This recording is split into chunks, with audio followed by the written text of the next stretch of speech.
Ekeoma Okafor stood on the graduation stage at the University of Lagos, her crisp white agbada fluttering in the tropical breeze.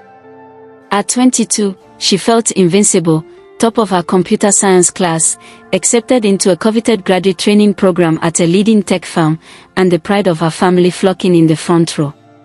Cameras flashed, classmates cheered, and for the first time in her life, Ekeoma believed destiny was truly hers to command.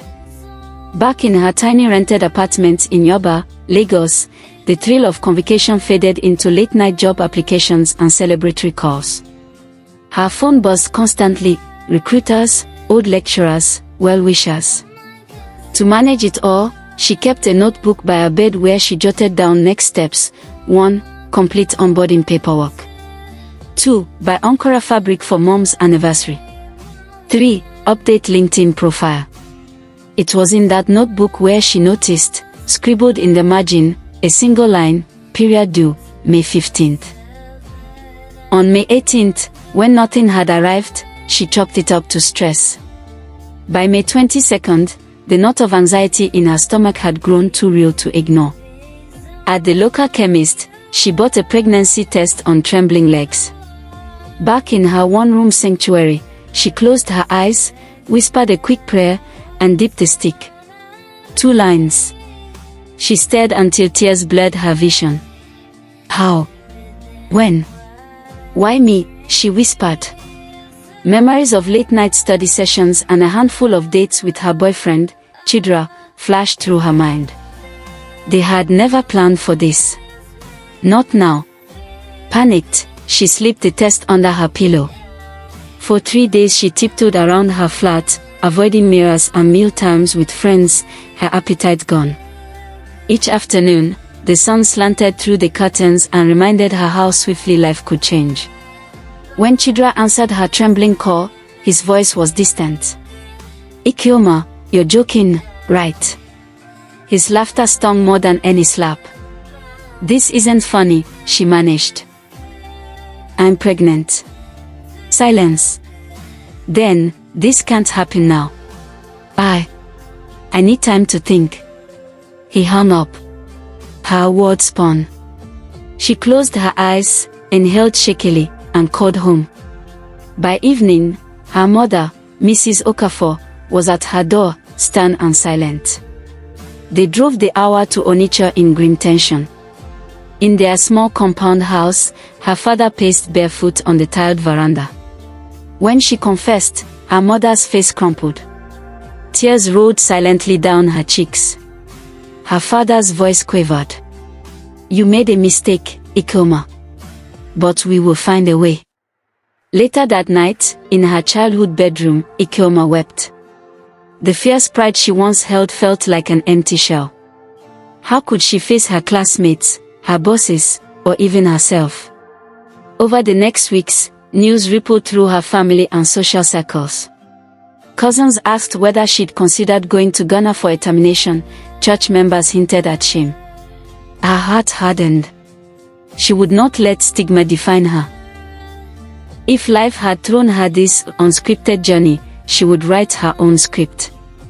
Returning to Lagos, she confided in her closest friend, Ada, owner of a roadside jollof stand, who embraced her with tears and spicy pep talks. Ik, you're stronger than you know. I will help you run that tech blog we talked about. You can work from home until you're ready. Late at night, Ekeoma set up OkaforCode, a blog demystifying coding for young Nigerian girls. With borrowed laptops and unstable internet, she recorded screen capture tutorials under flickering candlelight during power cuts. Ada sold extra plates of jollof to cover their data bills. Together, they carved out a small, loyal audience hungry for practical tech skills. At 4 months, Ekeoma's mother confronted her. You cannot write this alone, she said.